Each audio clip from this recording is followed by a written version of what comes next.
7, 8, 9, 10, 11, 1, 14, 16, 17. Halo, aku namanya. Malu. Udah belum, Mal? Belum. Bosnya masih Udah. kamu. Tapi kamu udah record. Udah recording. Udah. Oh ya udah silakan nggak apa. Nggak kelihatan ya di situnya. Udah kelihatan kalau saya udah tahu itu. Jadi record sama kamu. Baik. Oke, bismillahirrahmanirrahim. Assalamualaikum warahmatullahi wabarakatuh. Waalaikumsalam warahmatullahi wabarakatuh. Terima kasih Mas Evan Saputro, kemudian Bu Opi ya. Kalau saya salah nanti mohon dibenarkan. Kemudian teman-teman KKN yang saya banggakan. Terima kasih, hari ini kita akan nanti pembicara akan memperkenalkan tentang apa itu kekayaan intelektual, kemudian mengapa UKM atau UMKM perlu mengetahui itu.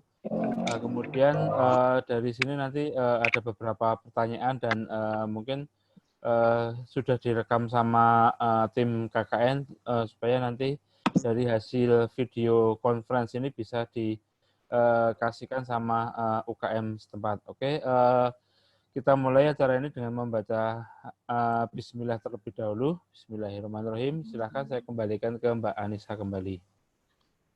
Terima kasih kepada Bapak Dr. Iswanto STMEIPM atas sambutannya.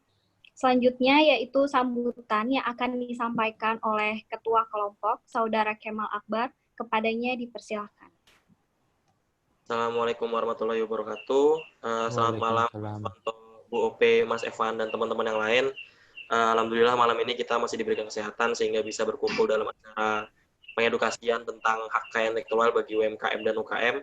Harapannya setelah acara ini para mitra yang menjadi dampingan dari kelompok KKN 142 menjadi lebih paham dan mengerti pentingnya hak kekayaan intelektual dan mengerti apa itu hak kekayaan intelektual khususnya bagi UMKM dan UKM.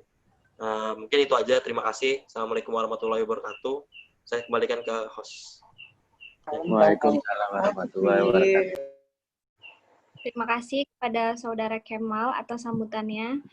Mas dan Ibu sekalian yang kami hormati, akhirnya kita memasuki acara inti yaitu seminar hak kekayaan intelektual bagi UMKM oleh Bapak Dr. Iswanto STMEIPM selaku Kepala Hak Kekayaan Intelektual Universitas Muhammadiyah Yogyakarta.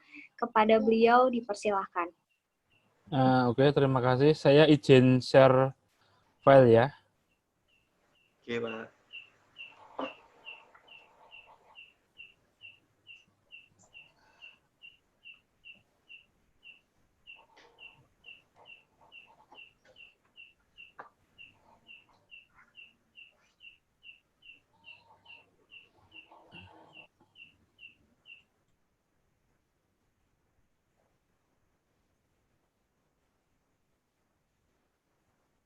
Oke, bismillahirrahmanirrahim. Assalamualaikum warahmatullahi wabarakatuh. Sebentar.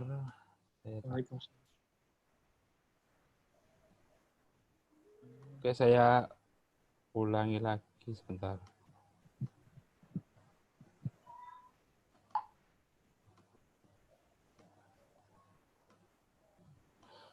Oke. Bismillahirrahmanirrahim. Saya ulangi lagi. Assalamualaikum warahmatullahi wabarakatuh. Perkenalkan, saya Iswanto. Selain saya membimbing KKN kelompok 142, saya juga mendapat amanah untuk menjadi pengelola sentral kekayaan intelektual Universitas Gadjah Mada. Meskipun di sini gelar saya tidak ada tentang masalah hukum atau saya orang teknik, tapi alhamdulillah mendapat amanah 2 tahun, saya sudah mengetahui tentang apa itu kekayaan intelektual dan bagaimana cara mendaftarkan dan lain-lainnya. Oke, Pertama, kita harus mengetahui hak kekayaan intelektual. Hak kekayaan intelektual itu apa? Nah, di sini hak kekayaan intelektual itu adalah hak yang timbul sebagai hasil olah pikir otak yang menghasilkan suatu produk atau proses yang berguna untuk manusia. Nah, kemudian hak kekayaan intelektual sendiri itu adalah hak untuk menikmati secara ekonomis dari suatu kreativitas intelektual. Kemudian objek atau karya-karya yang timbul atau lahir karena kemampuan intelektual manusia. Jadi dari olah pikir, maksudnya olah pikir itu dari UKM itu menghasilkan misalnya Bu Opi itu ini ya, telur asin ya kalau nggak salah ya. Iya.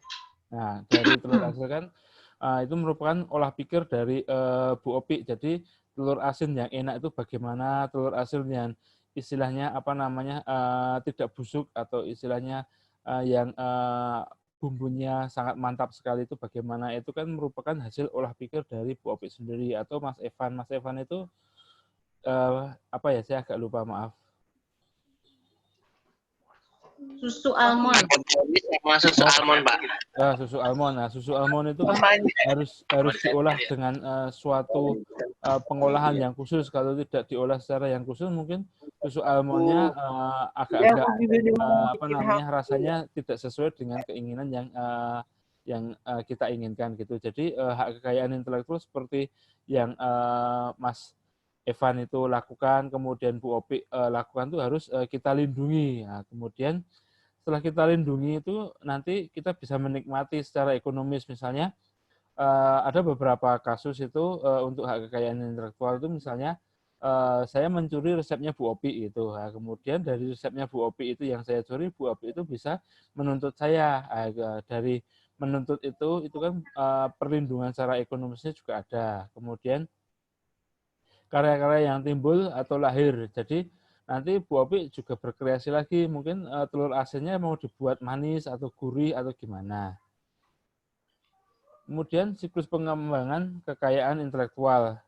Dari kekayaan intelektual itu sebenarnya dari penelitian, sebenarnya bukan penelitian tapi dari coba-coba pun bisa. Misalnya Mas Irfan nyoba-nyoba dari kacang almond itu kemudian diolah menjadi susu, itu kan hasil karya dari coba-coba. Dari hasil karya coba-coba itu harus kita lakukan sebuah kekayaan intelektual. Kemudian dari kekayaan intelektual ini itu nanti akan kita lindungi. Dari perlindungan itu bisa dimanfaatkan oleh masyarakat. Misalnya dimanfaatkan sebagai masyarakat itu susu bisa diminum, kemudian resepnya dari Bu Opi yang telur asin itu bisa kita nikmati bersama. Kemudian dampak positif yang perlu senantiasa diupayakan sebagai berikut. Jadi ada sebuah penciptaan atau proses dari sebuah proses atau alat yang baru itu nanti akan meningkatkan daya saing atau daya efektif, aman, nyaman, dan ekonomis. Misalnya telur asin yang biasanya itu rasanya cuma asin aja, tapi telur asin yang tempatnya Bu Opi mungkin ada rasa lain seperti rasa gurih. Kemudian susu almond yang punyanya Mas Irfan itu nggak cuma rasa coklat atau vanila, mungkin ada kreasi tersendiri. Jadi dapat meningkatkan daya saing. Kemudian selain meningkatkan daya saing itu bisa meningkatkan penanaman modal atau investasi. Jadi kalau nanti ada beberapa sebuah karya itu yang dipatenkan, kan orang bisa menanamkan sebuah modal atau investasi di UKM tersebut. Kemudian kalau investasinya ada, kemudian daya saingnya juga meningkat, kan bisa menyerap sebuah tenaga kerja. Kemudian selain meningkatkan tenaga kerja, UKM yang kecil itu bisa menjadikan sebuah industri sehingga penciptaan lapangan kerja pun ada di situ. Nah, di sini adalah dampak positif yang diupayakan karena ada kekayaan intelektual tersebut. Konsep dasar rezim HKI, yaitu pertama itu HKI itu mempunyai konsep national treatment move fourth nation, kemudian reciprocity, kemudian tidak semata aspek ekonomi yang diperhatikan tapi juga aspek sosialnya. Jadi maksudnya tidak aspek ekonomi yang diperhatikan kan bukan saja kita memperhatikan bagaimana kita menjualnya, tapi kalau sebuah produk itu sudah besar itu kan bisa menyerap sebuah tenaga kerja. Kemudian national protection. National protection itu itu miliknya Bu Opi. Jadi kalau miliknya Bu Opi ya kita tidak bisa istilahnya mengcopy paste atau istilahnya mentiru atau istilahnya menjiplak. Sebuah kasus itu kalau tentang masalah hak kekayaan intelektual itu kasus Samsung sama kalau nggak salah Samsung sama ini apa namanya Apple. Jadi Samsung itu menjiplak casingnya si Apple itu sehingga dengan menjiplak metodenya si Apple itu menuntut si Samsung tersebut. Jadi ada sebuah national protection-nya itu. Hak kekayaan intelektual HKI kalau dari luar negeri itu disingkat Intellectual Property Right atau IPR. Nah, bentar ketekan tombolnya. Hak yang timbul hasil olah pikir tadi kan hak kekayaan itu timbul dari olah pikir, karsa, rasa yang menghasilkan suatu proses atau produk barang jasa yang berguna bagi manusia sendiri. Kemudian sifat dan karakteristiknya yaitu hak eksklusif yang diberikan oleh negara. Jadi hak kekayaan intelektual itu bukan yang saya memberikan itu bukan, atau UMY itu nggak memberikan, tapi yang memberikan itu adalah negara yang granted itu tadi. Kemudian selain itu hak kekayaan intelektual adalah hak individu. Hak individu itu saya tidak bisa mengcopy paste punyanya Mas Evan atau punyanya Ibu, itu hak individunya milik Mas Evan atau miliknya Ibu Opi. Kemudian teritoriatis dan batas waktu perlindungan. Biasanya itu hak kekayaan intelektual itu ada batas perlindungannya. Jadi misalnya perlindungannya 1 tahun, apa 5 tahun, apa 10 tahun. Biasanya untuk hak cipta itu adalah 20 tahun. Kemudian nanti ada lagi untuk merek, untuk paten sendiri itu ada batas perlindungan sendiri-sendiri. Hak eksklusif, jadi hak kekayaan intelektual itu merupakan hak eksklusif, adalah hak pemilik kekayaan intelektual untuk melaksanakan sendiri, kemudian melarang orang lain tanpa persetujuan. Jadi misalnya saya membuat telur asin dengan resepnya Ibu itu, Ibu bisa melarang saya, nggak bisa Pak Iswanto membuat telur asin yang seperti punyanya saya. Nah, kemudian menggunakan, menjual, menyewa, menyerahkan itu juga nggak bisa. Menyediakan untuk dijual atau disewakan, mengimpor, mengekspor, kemudian mengedarkan hak kekayaan yang sudah dilindungi itu tidak bisa, kecuali pengguna kekayaan intelektual yang terkait adalah untuk keperluan penelitian, kemudian pendidikan sepanjang tidak merugikan kepentingan yang wajar dari pemegang HKI. Kemudian cara melindungi HKI itu ada dua. Pertama deklaratif. Deklaratif itu otomatis tanpa daftar, hanya bersifat lokal. Kecuali ada asas resiprolar pada hak ciptanya. Misalnya hak cipta, kemudian rahasia dagang. Misalnya saya nyanyi lagu yang saya ciptakan sendiri, ya, itu adalah otomatis tanpa daftar. Tapi kalau sudah didaftarkan, kemudian saya nyanyi, kemudian lagu yang saya nyanyikan itu dinyanyikan sama Ibu, atau dinyanyikan sama orang lain, atau dinyanyikan sama Mas Evan misalnya, itu saya bisa menuntut. Apalagi kalau pada waktu orang lain itu menyanyikan, kemudian menjual, seperti dijual di YouTube dan lain-lain. Sebagai kasus atau permasalahan untuk masalah hak cipta, itu adalah hak cipta yang Jogja-Jogja, lagu Jogja itu dinyanyikan sama partai tertentu, sehingga partai tertentu itu dituntut untuk istilahnya membeli atau membayar atas dia itu pencurian kayak gitu. Kemudian konstitutif melalui pendaftaran first to file. Jadi seumpamanya Ibu mempunyai sebuah desain industri yang bagus. Jadi desain industri itu misalnya pengepakan dari telur asin atau pengepakan dari susu almond, itu ada desain industrinya. Kemudian tata letak sirkuit terpadu. Ini tata letak sirkuit terpadu ini khusus untuk sebuah hak kekayaan intelektual yang berhubungan dengan peralatan elektronik. Kemudian KI komunal yang diatur secara KI personal. Ini contohnya seperti indikasi geografis. Indikasi geografis itu misalnya di daerah Yogyakarta itu kan ada daerah Sleman. Sleman itu terkenal dengan Selak Pondoknya. Itu kan ada indikasi geografisnya. Nah, di sini kekayaan intelektual itu ada dua, bisa bersifat personal, bisa bersifat komunal. Kalau bersifat komunal itu tadi ada contohnya seperti indikasi geografis, kemudian pengetahuan tradisional, kemudian keragaman hayati. Kalau bersifat personal itu nanti ada hak cipta dan hak milik industri. Untuk UKM itu hak milik industri itu misalnya desain industri, kemudian rahasia dagang, kemudian ada merek, misalnya merek apa namanya, telur asin milik Bu Opi, itu nanti ada merek seperti gambar hampir mirip seperti logo universitas umpama kayak gitu. Itu apa namanya, mereknya bisa dilarang sama personal HKI. Karena kenapa? Karena dikira merek yang hampir mirip itu tuh meniru. Jadi dibuatlah sebuah merek yang unik atau yang berbeda gitu. Kemudian hak kekayaan domain dari kekayaan intelektual. Nah, di sini untuk domainnya itu tadi kan ada dua, yaitu hak cipta sama kekayaan industri. Hak cipta itu misalnya ada seseorang yang menghasilkan seni, sastra, kemudian ada ilmu pengetahuan atau rekaman-rekaman. Misalnya untuk melariskan apa namanya, susu almond itu Mas Evan itu membuat sebuah lagu tentang susu almondnya Mas Evan, itu bisa menjadi hak ciptanya Mas Evan. Jadi kalau seumpamanya nada atau dasarnya dari sebuah lagu itu saya kembangkan lagi, itu Mas Evan bisa menuntut saya. Kemudian kalau kekayaan industri tadi, misalnya ada paten. Paten itu misalnya Bu Opi membuat bagaimana caranya membuat telur asin itu menjadi asin, gurih, renyah, dan matang gitu. Itu kalau misalnya Ibu bisa membuat desain teknologinya, desain kompornya gimana, itu bisa dijadikan paten merek, bisa dijadikan paten. Kemudian Ibu membuat atau Mas Evan membuat sebuah simbol atau membuat sebuah nama dagang atau merek dagang, itu bisa dijadikan kekayaan industri dari mereknya tersebut. Kemudian bentuk tampilan produk itu misalnya telur asinnya itu dipak secara kreasi, atau susu almondnya itu dengan botol tertentu, kemudian botolnya itu dikasih sebuah gambar-gambar, itu bisa menjadi desain industri.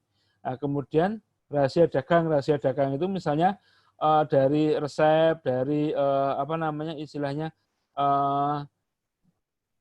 apa namanya, dari resep atau dari sebuah produksi yang Ibu gunakan itu harus atau yang dipakai sama Mas Evan itu harus dirahasiakan dagangnya. Nah, di sini contohnya varietas tanaman itu ini untuk yang divisi atau untuk teknologi pertanian. Hak cipta, hak yang timbul dari ekspresi sebuah atau beberapa ide, bukan dari idenya. Kepencet, maaf. Idenya itu sendiri. Jadi hak yang timbul dari ekspresi sebuah atau beberapa ide. Jadi misalnya beberapa ide, apa namanya, sebuah gambar itu terdapat ide, misalnya gambar gunung meletus atau komik, atau di sini contohnya adalah sebuah apa namanya, sebuah program di internet, itu juga harus ada hak ciptanya sendiri.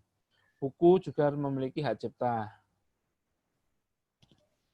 Hak cipta, sifat perlindungannya hak cipta itu otomatis atas karya ciptaan di bidang seni, sastra, dan ilmu pengetahuan. Hak yang dimiliki pencipta atau pemegang cipta adalah economy rights dan moral rights. Economy rights itu hak untuk mendapatkan manfaat ekonomi, kemudian moral rights itu adalah hak yang melekat pada penciptanya atau pelakunya yang bersifat tidak terhapuskan. Ciptaan yang bisa dilindungi, ya kalau misalnya Mas Evan itu suka membuat sebuah gambar itu bisa dilindungi dari hak cipta. Kemudian ada buku, kemudian misalnya Mas Evan menulis resep, itu ada di buku. Bukunya Mas Evan itu yang berisi resep itu bisa dilindungi. Kemudian ada ceramah, alat peraga, lagu, kemudian ada drama, seni, dan arsitektur, seni batik, fotografi itu juga memiliki hak cipta. Kemudian ada beberapa terjemahan, misalnya tafsir, saduran, bunga ramit, dan lain-lain. Selain hak cipta, misalnya Mas Evan membuat susunya itu menggunakan teknologi sendiri, misalnya membuat apa namanya, desain ini apa namanya, desain untuk pemanasnya gimana, kemudian apa namanya, teknologi apa namanya, pemanggangnya gimana. Nah, itu bisa dijadikan sebuah paten, jadi invensi di bidang teknologi. Nah, kemudian di bidang teknologi ini misalnya dia bisa Baru itu misalnya untuk membuat sebuah produk susu almond yang enak itu harus dipanaskan dengan berapa derajat Celcius, kemudian ada pendinginan berapa derajat Celcius, umpamanya seperti itu. Atau di bidang ini apa namanya telur asin. Telur asin itu misalnya sebelum telur asin itu dimasukkan ke dalam istilahnya apa namanya untuk mematangkan itu harus diberi sebuah garam terlebih dahulu. Nanti teknologi pembuat garamnya itu ada teknologi sendiri yang misalnya ibu bisa rancang sendiri, itu bisa dipatenkan. Paten di sini itu suatu invensi yang merupakan kegiatan pemecahan adalah untuk diberikan sebuah hak suatu paten yang dipersyaratkan. Jadi di paten itu ada beberapa syarat seperti spesifikasi di bidang teknologi baru, inventif, kemudian dapat diterapkan dalam industri, kemudian jangka waktunya sekitar 20 tahun atau 10 tahun. Perlindungannya adalah konstitusi. Nah, di sini perlu kita perhatikan adalah merek. Misalnya ibu membuat merek atau Mas Ivan membuat merek. Merek merupakan sebuah tanda gambar, berupa gambar, nama, kata-kata, huruf, kemudian ada angka-angka, susunan warna, kombinasi dari unsur tersebut memiliki daya pembeda yang digunakan dalam kegiatan perdagangan barang atau jasa. Di sini merek itu bisa merek dagang, bisa merek jasa, atau merek kolektif. Jangka waktu perlindungannya 10 tahun. Dan bisa diperpanjang. Misalnya ada merek McDonald, ada merek Bimoli, ada merek Coca-Cola, kemudian ada merek Indomie, ada merek Matahari, ada merek BCA, Merpati, dan Garuda. Di sini untuk indikasi geografis adalah suatu tanda yang menunjukkan daerah asal suatu barang yang karena faktor lingkungan geografis. Misalnya barang atau sebuah benda itu tadi yang saya bilang adalah apa namanya salak pondok. Kemudian tempe mendoan itu juga indikasi geografis. Misalnya tempe mendoan itu diakui di Malaysia itu nggak bisa karena tempe mendoan itu adanya di Indonesia. Sebagaimana merek dagang menyampaikan pesan bahwa suatu produk dihasilkan di tempat tertentu dan memiliki karakteristik yang khusus yang diinginkan. Dapat digunakan untuk memajukan industri regional atau nasional, dapat menambah kekuatan pemasaran produk. Nah, dari indikasi geografis itu dimiliki bersama-sama pembangunan ekonomi berbasis komunitas. Nah, kemudian selain tadi yang saya utarakan adalah hak cipta, paten, dan lain-lain, di sini ada desain industri. Desain industri itu misalnya mendesain sebuah ini apa namanya mendesain sebuah istilahnya apa namanya penutup atau wadah untuk telur asin atau wadah untuk susu. Mungkin susunya itu ada sebuah botol yang unik, itu bisa dijadikan sebuah desain industri. Kreasi dalam bentuk konfigurasi, komposisi, garis, atau warna. Ya, kemudian desain industri itu perlindungan terhadap hak desain industri itu diberikan jangka waktu 10 tahun. Terhitung sejak tanggal penerimaannya. Desain industri tidak dapat diberikan apabila desain industri tersebut bertentangan dengan peraturan perundang-undangan yang berlaku. Hak desain industri itu diberikan untuk desain industri yang baru. Desain industri dianggap baru apabila ada tanggal penerimaannya. Desain industri tersebut tidak sama dengan pengungkapan yang telah ada. Jadi baru misalnya kita tidak bisa meniru desain industri yang dari misalnya Coca-Cola, desain botolnya itu seperti itu. Kita nggak bisa meniru desain botolnya yang milik Coca-Cola itu kita akui. Ini desain tata letak sirkuit terpadu. Desain tata letak sirkuit terpadu itu digunakan untuk beberapa orang yang ahli di bidang teknik elektro. Nah, kemudian di sini ada rahasia dagang. Rahasia dagang itu informasi yang tidak diketahui oleh umum di bidang teknologi atau bisnis, mempunyai nilai ekonomi karena berguna dalam kegiatan usaha dan dijaga kerahasiaannya oleh pemilik rahasia dagang. Lingkup perlindungannya meliputi metode produksi, metode pengolahan, metode penjualan, atau informasi lain di bidang teknologi bisnis yang dimiliki nilai ekonominya. Rahasia dagang mendapatkan perlindungan apabila informasi tersebut bersifat rahasia. Jadi kalau sifatnya nggak rahasia itu dapat perlindungan, kemudian memiliki nilai ekonomis dan dijaga kerahasiaannya. Pelanggaran rahasia dagang terjadi apabila seorang dengan sengaja mengungkapkan rahasia dagang tersebut atau mengingkari kesepakatan yang secara tertulis atau tidak tertulis untuk menjaga rahasia dagang tersebut.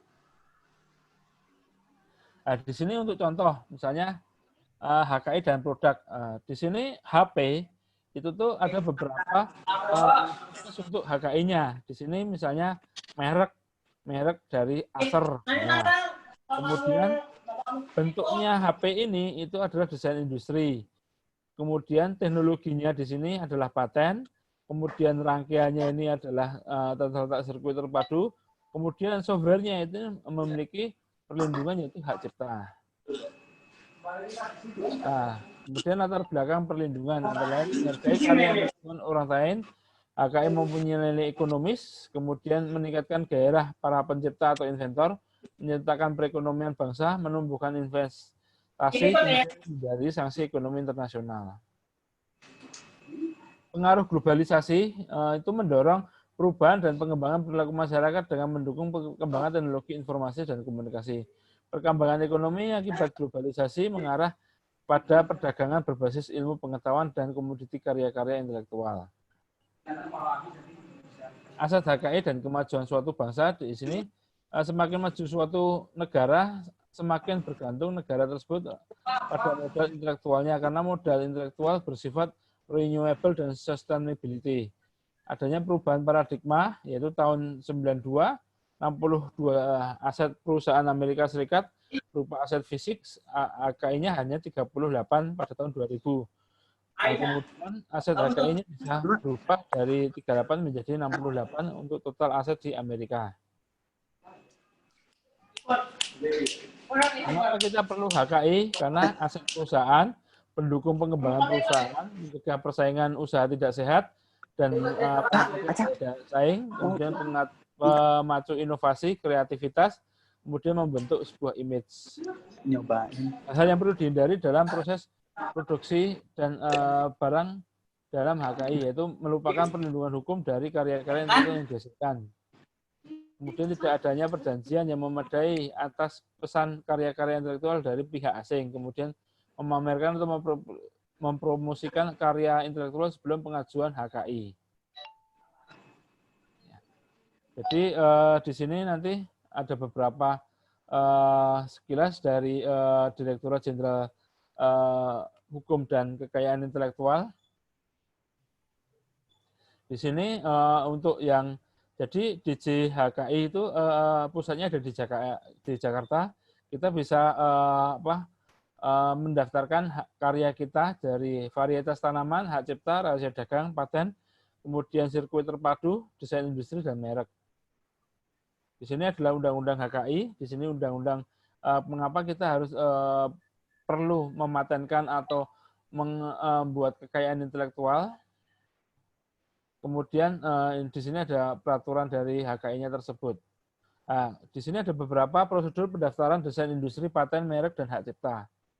Nah, kalau desain industri itu kita mengajukan permohonan terlebih dahulu, ya, kemudian memenuhi persyaratan minimum, kemudian mendapatkan tanggal penerimaan, kemudian di sini memeriksa administrasi substansif, kemudian kalau dia tidak sesuai, dia nanti ditolak, kemudian kalau dia sesuai, baru, kemudian publikasi, kemudian tidak ada yang istilahnya tidak ada yang oposisi atau istilahnya menolak gitu. Kalau ada posisi berarti dinilai pemeriksaan substansi lagi. Kalau ada yang keberatan berarti dia ditolak. Kalau tidak keberatan dia bisa didaftar dan dapat sertifikat. Paling lama di prosesnya adalah 6 bulan. Ini untuk permohonan paten. Jadi permohonan paten, pemohon persyaratan minimum, kemudian kalau dipenuhi, kemudian tanggal penerimaan, kalau tidak harus dilengkapi. Kalau tidak dilengkapi dia nanti akan dianggap ditarik kembali. Kalau dipenuhi, dia nanti akan masuk ke tanggal pemeriksaan, kemudian pemeriksaan administratif, kemudian pengumuman selama 6 bulan, kemudian permohonan pemeriksaan substansi, kemudian akan lahir sebuah produk berupa sertifikat paten. Untuk merek juga sama, masuk permohonan, pemeriksaan formalitas, pemeriksaan substansi disetujui, kemudian pengumuman, daftar, dapat sertifikat, kemudian daftar umum merek. Untuk hak cipta juga sama. Hak cipta yaitu mengajukan permohonan ke DJKI, pemeriksaan formalitas, kemudian dapat keluar surat pendaftaran hak cipta, kemudian diumumkan. Jika pemeriksaan formalitas itu tidak memenuhi, maka perbaikan permohonan. Kalau perbaikan permohonan tidak bisa dilakukan, biasanya dianggap ditarik kembali. Kesimpulannya, penerapan sistem HKI sangat berpotensi memberikan dampak yang positif bagi perkembangan ekonomi nasional. Walaupun demikian, dampak negatif mungkin timbul, harus diupayakan untuk ditekan dan dieliminasi semaksimal mungkin. Berbagai perkembangan dalam pengaturan sistem HKI, baik di tingkat nasional ataupun internasional, perlu dicermati dan diupayakan untuk menunjang kepentingan nasional. Informasi tentang KI yang disediakan harus dimanfaatkan seoptimal mungkin, baik dalam rangka pemilihan dan pemanfaatan teknologi maupun untuk mengembangkan lebih lanjut dengan mendayagunakan potensi sumber daya yang tersedia. Penerapan dan pendayagunaan sistem HKI yang telah tersedia perlu dilaksanakan dan didukung oleh semuanya. Oke, mungkin itu dari saya. Jadi lagi apa? Saya kembalikan lagi ke moderator. Oh, mamanya nggak makan. Terima kasih kami sampaikan kepada Bapak Dr. Irwanto, STMM IPM, atas informasi dan ilmu yang diberikan. Semoga bisa bermanfaat untuk kita semua. Acara selanjutnya akan dilanjutkan dengan sesi tanya-jawab. Bagi Mas dan Ibu Mitra yang ingin bertanya, dipersilahkan.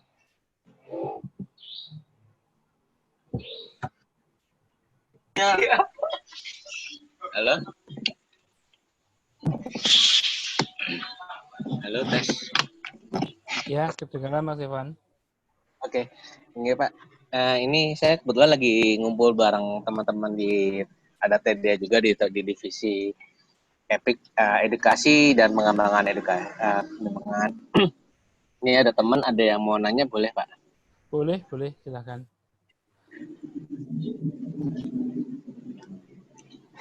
Mana Arif?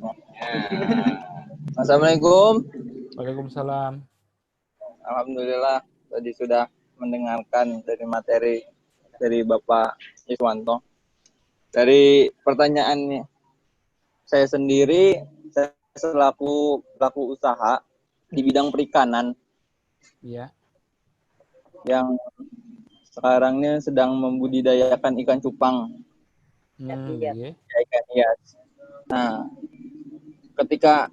pertanyaannya ketika kita sudah mendapatkan varietas baru gitu ya, spesies baru dari ikan cupang tersebut, apakah itu bisa dipatenkan?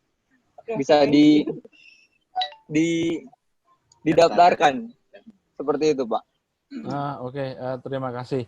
Kalau untuk seperti ikan atau istilahnya varietas tanaman itu kalau seumpamanya cupangnya itu memang berada di daerah Cilegon gitu, dan itu memang ada di Cilegon, itu bisa didaftarkan, itu nanti masuk ke indikasi geografis. Jadi indikasi geografis di sana itu untuk beberapa ikan cupang itu seperti yang Mas misalnya temukan itu nggak ada di daerah yang lain, sehingga kalau itu seumpamanya indikasi geografis itu ada beberapa ikan cupang yang lari ke sana itu, atau istilahnya ke laut yang tidak di daerah Cilegon itu, mungkin ikan cupangnya itu dibawa oleh beberapa orang. Tapi biasanya kalau indikasi geografis itu, kalau Mas siapa ya, maaf ya, ini statusnya Mas Evan. Mas, ya. Tadi yang nanya Mas siapa, mohon maaf. Arif. Ya. Oh, Mas Arif. Ya. Jadi kalau ikan cupang itu didaftarkan sama ini oleh daerahnya. Jadi yang daftarkan nanti bupatinya, atau istilahnya di situ kepala daerahnya, karena ikan yang cupang itu kan bukan istilahnya produk dari Mas Arif gitu. Istilahnya cuma ditemukan sama Mas Arif, tapi sebenarnya dengan didaftarkan itu yang semulanya ikan cupangnya itu harganya misalnya cuma 10.000, itu bisa naik harganya lebih mahal, karena kan itu memang ikannya ada di daerah itu. Tapi kan itu nanti penjualannya bisa bukan di lokal saja, tapi mungkin bisa ke apa namanya, misalnya ke Jawa Tengah atau Jawa Timur gitu, seumpamanya apa namanya penjualannya. Kalau misalnya penjualannya di daerah situ saja kan, berarti Mas Arief istilahnya ikannya kan bisa ditemukan oleh teman-temannya Mas Arief juga gitu loh maksud saya. Ini Nah, tapi kalau, ini. gimana? Tapi kan kayak misalnya untuk menemukan salah satu spesies misalnya sekarang tuh lagi sering dihibridisasi sehingga ikan cupang jenis tertentu itu muncul jenis baru gitu. Sistem Gitu loh. dikawin silangkan gitu ya? Kawin silangkan seperti itu. Oke. Jadi ada warna baru yang tidak ada di pasaran gitu. Oke, itu bisa didaftarkan seperti varietas tanaman. Jadi kalau varietas tanaman itu kan sebuah sistem kawin silang dari tanaman A ke tanaman B. Untuk perikanan juga sama. Jadi bisa didaftarkan di varietas tersebut. Itu bisa didaftarkan ke Dirjen KI. Jadi menemukan sebuah varietas baru dari hasil kawin silang antara A dan B-nya itu tadi. Maaf Pak, kemana tadi? Ke Kemenhumham di JKI, Direktorat Jenderal Kekayaan Intelektual. Oke. Siap. Kalau kurang jelas maaf, mungkin sinyalnya saya agak jelek mungkin tadi. Mohon maaf. Oke Pak, mungkin itu saja yang ingin saya tanyakan. Terima kasih sebelumnya Pak. Sama-sama. Jadi bisa. Spesies baru. Ya. Halo? Iya. Iya Pak. Itu tadi Pak. Tadi ada teman namanya Arief. Dia pengusaha di bidang ikan cupang dan juga dulu waktu pas kuliah juga ngambil perikanan di Bogor. Saya sangat senang sekali jadi bisa mengawinkan ikan cupang itu menjadi sebuah spesies baru dan istilahnya ikannya itu sangat unik atau warnanya sangat menarik. Itu bagus kalau didaftarkan. Ya iya Pak. Padahal yang punyanya belum kawin tapi udah mau mengawinkan Pak.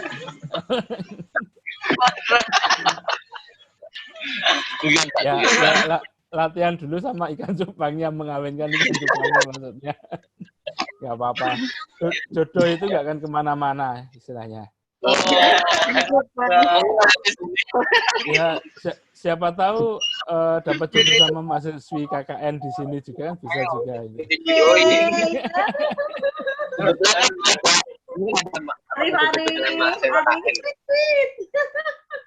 Mungkin ya kita bertemu di hari Jumat. Ya mohon maaf ya, biasanya kalau KKN itu nanti kan apa namanya ada yang nggak mau pulang juga gitu, biasanya kan kayak gitu. Nah ini kalau nggak pulang bingung juga Pak, karena di sini juga. Iya, kita kembali lagi ke ini apa namanya kekayaan intelektual biar tidak melebar kemana-mana. Silahkan kembalikan lagi ke Mas Kemal, nanti enggak lari kemana-mana, nggak enak nanti. Kalau saya nanya bisa nggak Pak? Gimana? Saya mau nanya sih Pak.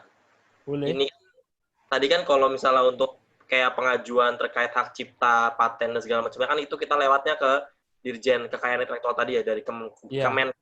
Nah itu tadi kan udah jelasin sama Pak Iswanto ya untuk prosedurnya, misalnya kalau misalnya tadi diterima, kalau misalnya nggak diterima nanti ada perbaikan dan segala macamnya. Nah itu kalau jangka waktunya itu biasanya berapa lama sih Pak kalau di Indonesia ini buat pendaftaran hak kekayaan intelektual tuh? Apakah lama, birokrasinya beribet seperti yang lain-lain apa gimana Pak?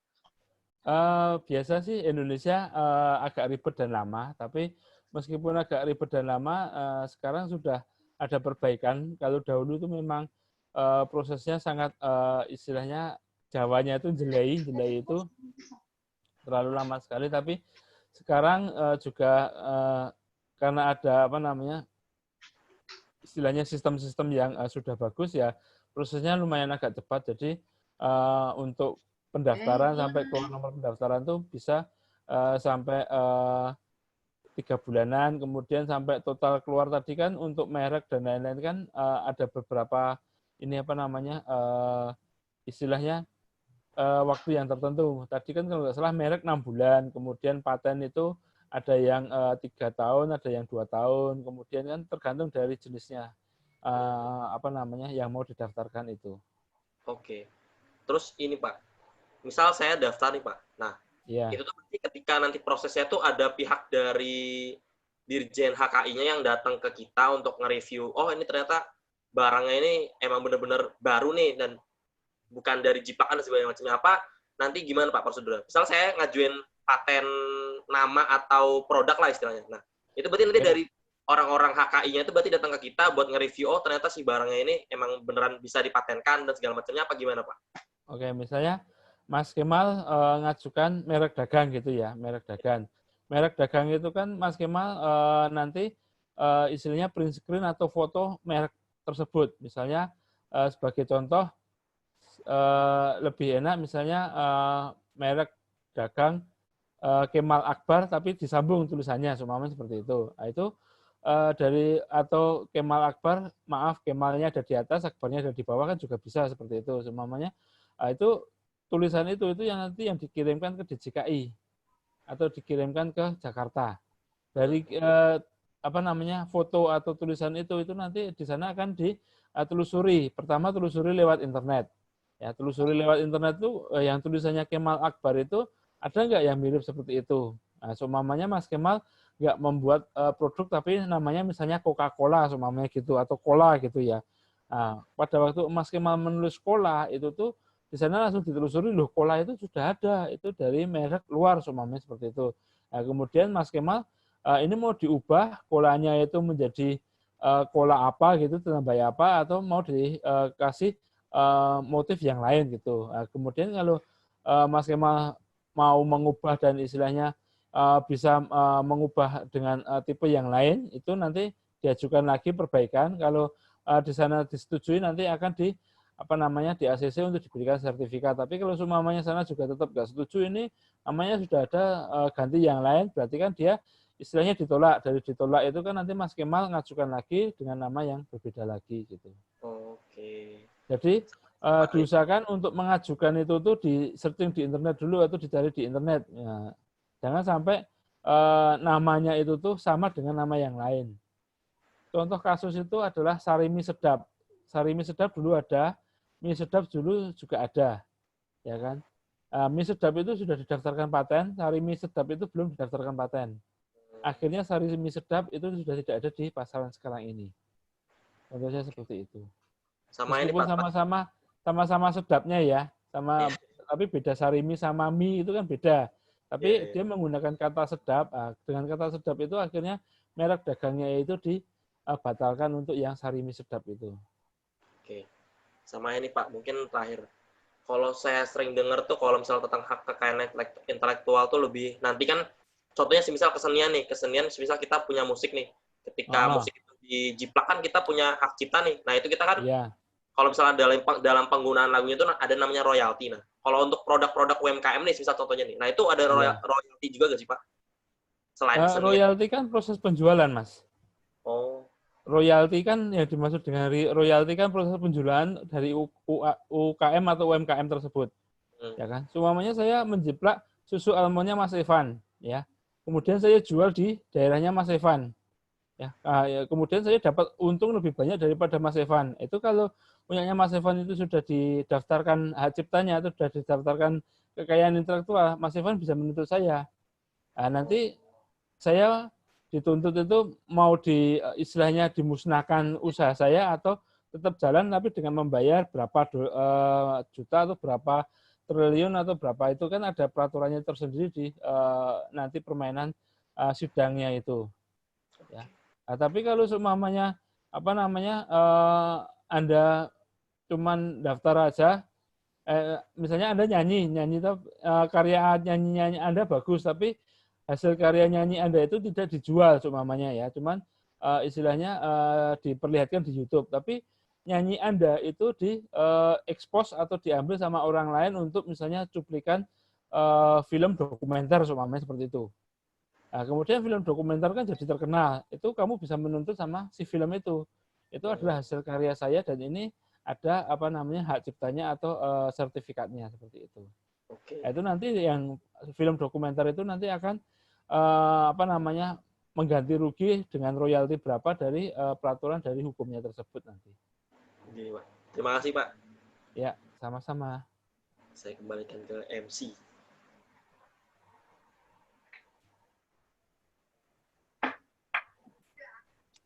Apakah ada yang ingin bertanya lagi? Bu Opey mungkin? Yang bertanya sih ya, Pak Iswanto. Yes, Cuman siap, Bu. dengar pemaparan tadi kok, jadi kalau kita mau usaha itu agak-agak serem ya Pak ya? Maksudnya harus Ya. lihat dulu gitu ya? Ya, sebenarnya sih nggak serem ya Bu ya, bukan saya menakut-nakuti ya Bu ya. Ya apa namanya istilahnya kan ya memang apa namanya ada kekayaan intelektual kan kita menjaga suatu rahasia dagang kita istilahnya atau menjaga apa temuan kita. Kemudian kalau semuanya Bu Opi itu misalnya telur asinnya kan hampir mirip dengan telur asin punyanya orang lain. Nah, itu kan Bu Opi bisa mengkaryakan sendiri. Ini kan beda sama resepnya yang di sana yang ada di X, Y, Z itu semuanya. Jadi apa namanya meskipun apa namanya ada hak cipta atau kekayaan intelektual itu tuh nggak usah menjadi kita itu wah takut gitu tuh. Ya apa namanya kalau misalnya karya kita itu menarik ya bisa didaftarkan, tapi kalau karyanya kita itu biasa-biasa saja ya atau proses penjualannya belum terlalu besar ya nggak dihak ciptakan juga nggak apa-apa. Biasanya itu gini Bu, ada kasus yang agak unik gitu ya dari istilahnya apa namanya kisah resep makanan roti gitu. Roti itu dulu itu ada namanya roti Holland Bakery yang dari Belanda. Nah, itu kan memang dia produknya benar-benar dari Belanda, tapi ada orang Indonesia yang istilahnya mencuri resepnya dari Belanda itu menjual di Indonesia. Nah, kemudian meskipun Holland Bakery-nya itu apa namanya resepnya itu enggak seenak yang ada di Belanda, tapi orang Indonesia itu mematenkan mereknya Holland Bakery-nya itu. Nah, kemudian tiba-tiba Holland Bakery yang ada di Belanda itu datang ke Indonesia, kemudian menjual roti tersebut di Indonesia. Nah, yang punya paten itu kan orang Indonesia, itu menuntut orang luar. Akhirnya orang luar itu kalah itu. Dan akhirnya dia keluar dari Indonesia tidak jadi jualan roti di Indonesia lagi. Seperti itu kasusnya itu. Ada beberapa kasus yang unik seperti itu. Jadi ya cuman paten itu kan istilahnya kita jualan tapi jangan terlalu ditakut-takutin atau istilahnya kita memang sebuah kekayaan intelektual itu sangat berguna bagi kita gitu. Kalau umpamanya sudah besar atau tokonya besar gitu istilahnya. Baru mulai usaha udah takut itu kan nanti nggak jadi usaha gitu loh Bu. Jadi pertama nggak usah khawatir dulu, kita kan perlu pengetahuan itu dulu. Jadi istilahnya kalau besok sudah banyak karyawannya, sudah ya, istilahnya besar, nah itu kan produknya Ibu kan bisa dicuri sama karyawannya itu, semuanya kan seperti itu Bu masalahnya. Kalau Ibu apa namanya masih menggunakan tenaga sendiri kan nggak mungkin dicuri sama orang lain. Ya meskipun saya makan telur asinnya punyanya Ibu kan saya nggak tahu oh telur asinnya ini dibuat dengan cara bagaimana kan saya nggak tahu. Tapi kalau semuanya saya jadi karyawannya Ibu kan saya bisa mencuri resepnya Ibu. Dengan mencuri resepnya Ibu rupanya telur asinnya punyanya Ibu itu laris, kemudian saya jual sendiri istilahnya dengan daerah yang hampir berdekatan dengan Ibu. Kemudian Ibu tahu tapi Ibu nggak mematenkan itu. Kemudian kan itu yang jadi masalah seperti itu. Iya, jadi harus lebih hati-hati ya Pak ya? Maksudnya, ya, jadi lebih hati-hati dalam berhati-hati dalam usahanya, dalam arti usahanya kan karyawan itu tuh meskipun dia itu cuman istilahnya bekerja, tapi kan kerjanya dia kan sambil nyontoh, kasarnya kan kayak gitu Bu. Kalau nyontoh atau niru dan Ibu tidak dilindungi sebuah usahanya itu kan dia meniru dan bisa lebih laris daripada Ibu kan, Ibu mesti akan rugi sendiri, seperti itu kasarannya. Iya. Oke. Jadi nggak usah takut, Bu. Ya, kecil itu harus dibesarkan dulu, kalau sudah besar baru nanti kekayaan intelektual, dikasih kekayaan intelektual. Karena ada beberapa risiko seperti itu tadi. Iya, soalnya Pak, Ya. mindsetnya itu kalau ngurusin yang begini-begini itu ribet jadinya. Betul, Bu. Betul sekali. Jadi sumamanya masih usaha kecil kok suruh A, B, C, D, E gitu kan terlalu berbelit-belit. Tapi kan ini kan saya bukan menyuruh Ibu untuk mematenkan, tapi ini kan sebagai pengetahuan Ibu dan Mas Evan gitu, atau teman-teman yang lain. Jadi kalau usahanya kecil ya kita nggak usah takut istilahnya mereknya atau resep kita dicuri, itu nggak usah takut. Tapi kalau usahanya kita sudah besar gitu, itu kita perlu mewaspadai atau bagaimana cara melindungi ini produk kita tersebut itu biar tidak dicuri sama orang lain gitu. Nah, kemudian kalau misalnya produknya Ibu sudah besar di Indonesia, kemudian Ibu misalnya hijrah ke Arab gitu ya, pergi ke Arab dan Ibu jualan di sana itu nanti dipatenkan lagi, Bu, bukan cuma paten di Indonesia. Karena kalau tidak dipatenkan di Arab, nanti orang Arab meniru punyanya Ibu, nah itu nanti jadi bermasalah lagi, atau meniru mereknya punyanya Ibu itu. Seperti yang tadi ada beberapa kasus yang saya utarakan itu. Oh iya, jadi memang berarti hanya lingkup satu negara doang ya Pak ya? Iya, cuma lingkup negara doang, Bu. Jadi itu meskipun internasional ya, nasionalnya ya cuman internasionalnya cuma di negara yang dituju Ibu itu aja. Misalnya Ibu tuju ke Jepang ya berarti dipatenkan di Jepang. Kalau Ibu menuju ke misalnya ke Saudi Arabia ya dipatenkan di Saudi Arabia. Kalau Ibu cuma di Indonesia cuma di Indonesia saja gitu. Iya. Oke, cukup jelas Pak. Terima kasih. Ya, sama-sama Bu.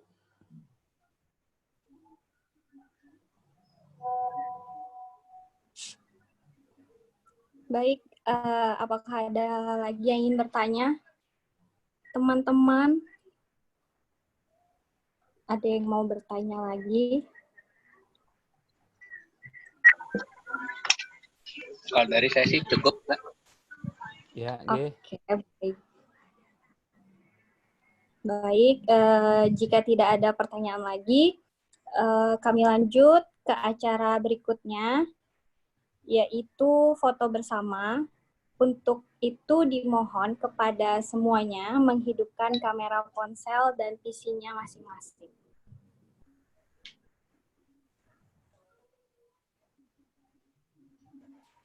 Bisa dimatiin dulu Pak, share screen-nya Pak. Oh ya. Iya, dimatiin ya. Stop share, oke.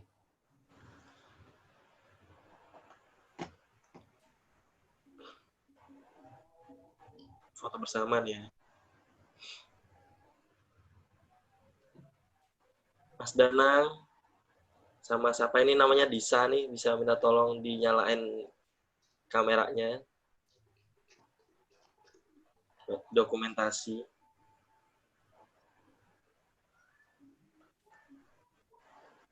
Saya pakai HP, Mas. Nggak apa-apa, Mas. Assassin Chef. Oke, Mas. Masih aba-aba, Chef.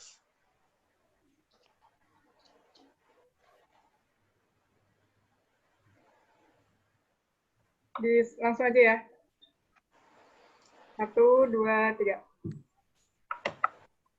Oke, sudah.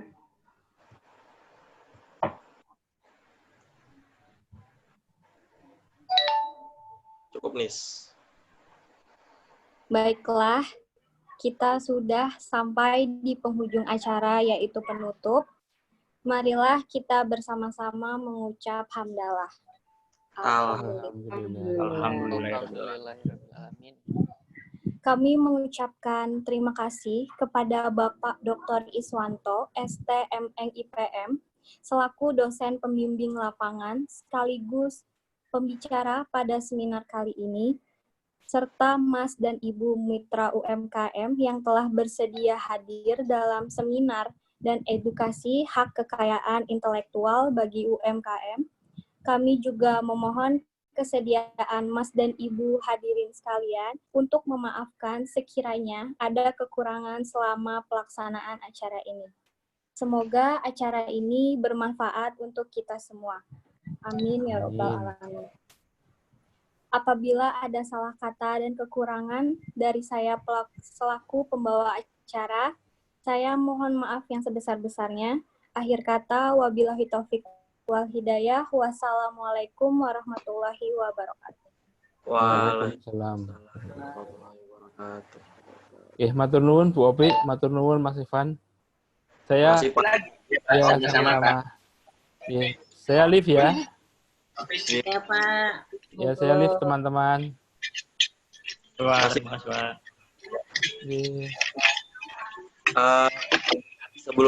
Sebelum ditutup ini sebentar ya Mas Evan sama Bu Ope mau ada diskusi sebentar sih. Oke, monggo.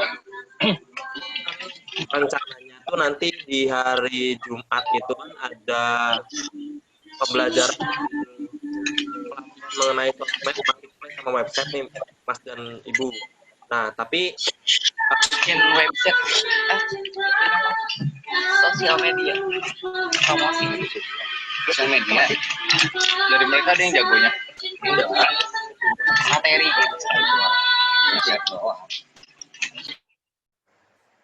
Nah, sebenarnya dari website sendiri kebetulan nanti itu ada yang ngisi. Kebetulan itu teman saya sendiri, yaitu dia kerja di sebuah semacam web developer gitu di Surabaya, tapi mumpung lagi di Cilegon, jadi nanti bakal ngisi acaranya. Tapi dia untuk hari Jumat ini kan katanya nggak bisa, karena ada acara dan baru bisanya tuh Sabtu. Nah, kalau dari Mas dan Ibu sendiri, kira-kiranya kalau untuk dipindah harinya di hari Sabtu, itu gimana Mas dan Ibu? Mundur sehari. Sebenarnya ini mau saya diskusin juga sama Embu karena perihal tempat kan Embu yang minta izin kan. Nah itu kalau dari Mas dan Ibu sendiri gimana kalau misalnya dimundurin jadi hari Sabtu. Jadi nanti di hari Sabtu itu ada acara yang ya pelatihan dan pembelajaran sosmed sama marketplace sama nanti yang untuk website-nya itu ada teman saya sendiri yang ngisi.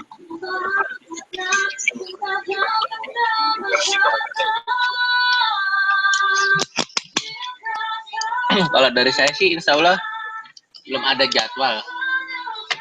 Nggak tahu kalau dari Mbak Opi. Kalau Ibu gimana? Jam berapa ya? Sabtu kayak biasanya siang. Jadi jam 2 sampai jam 5. Bulan ini juga nanti banyak yang nggak tahu. Sama sebenarnya juga. Kalau Sabtu kemungkinan bisa jadi. Oke, soalnya weekend ya.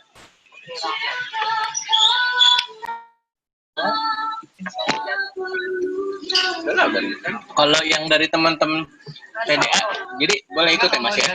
Insya Allah sih kalau Sabtu kayaknya banyak karena weekend kan, jadi mungkin banyak yang ingin ikut. Boleh Mas Evan. Silahkan. Ada Mas Fikri. Baru nongol. Kalau Bu Ope gimana Bu? Buat Sabtu siang itu? Sabtu itu biasanya sih agak-agak. Kalau Bu, kalau Bu Ope gimana Bu? Jadi kalau Sabtu itu suka memang udah ada jadwal yang Gitu ya. kan. Cuma nanti dilihat lah ya. Ini jam 2 ya sampai jam 4 ya. Sampai sore.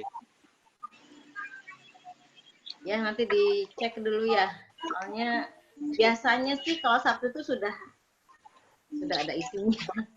Oh. Sudah ada isinya. Jadinya ya karena saya untuk acara tidak repotkan di hari Sabtu Minggu karena sudah ada. Cuma nanti dicek dulu lah, mudah-mudahan sih bisa diupayakan ya. Makan Jumat yang nggak bisa gitu. Bisa kabarin grup aja ya Bu. Berarti kalau Mas Evan sendiri kalau Sabtu nggak ada acara ya Bu ya? Saat ini sih belum. Oke. Jadi dia itu ada yang paling dulu. Kenapa? Yang bakal buat join di saat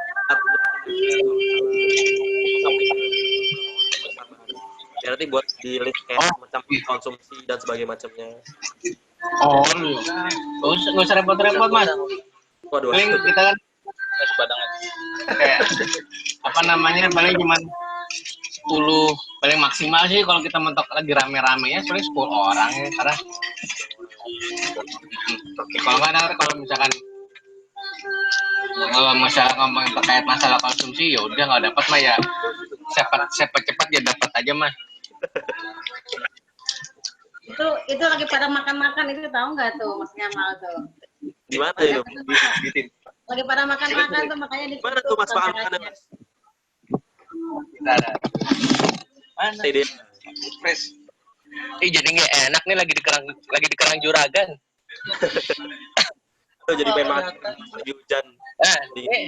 Mbak Nisa kalau mau kesini dekat kok Mbak. Mana? Nggak bagi-bagi lagi. Kamu ini deket tuh. Dekat sama Kapling.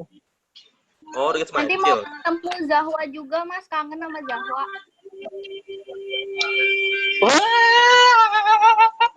Kangen sama anak gua. Gila dong. Bukan sama bapaknya ini, GR sama Zahwa. Iya, nggak pakai air Jawa. Ih, kok nggak kasih nge-freeze ya? Belum muncul Mas. Nah. Tuh kan lagi pada makan-makan nih nyebelin. Jak Bu, Bu. Mas Doni awas ya, Mas Doni ya. Halo Mas. Kerang Juragan. Juragan kerang tuh pakai baju merah tuh. Kapan mampir? Ini salah satu apa namanya anggota TWA yang dia usahanya di ini dekat SMA Kapling, Jalan Perjuangan. Apa Mas? Nah itu dekat kalau Mbak ya? Usahanya apa? Ini kuliner juara apa? Kerang Juragan namanya. Oh. Soalnya saya dulu ini baru ya Mas. Soalnya kayaknya dulu saya sekolah di situ kayaknya belum ada. Baru. Baru. Lah dulu samanya mana Mas? Semancil juga saya Mas di sama satu. Oh deh. Semancil. Ada kelas tuh.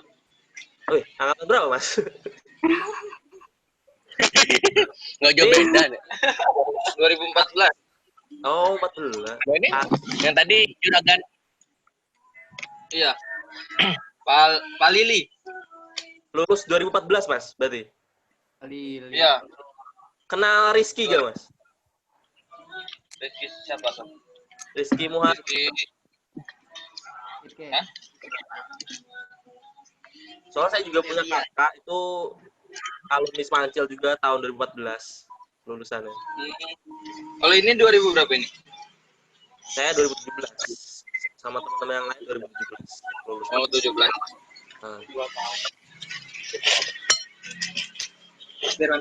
Mampir.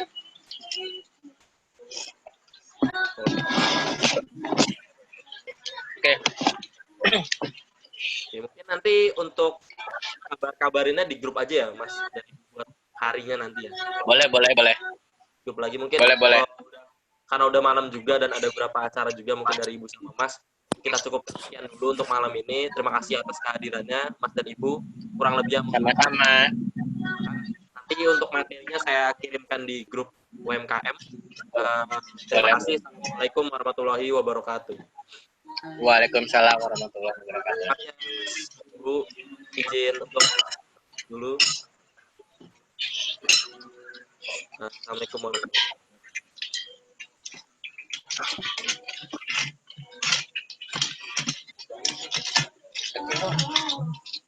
Nah, ini bisa.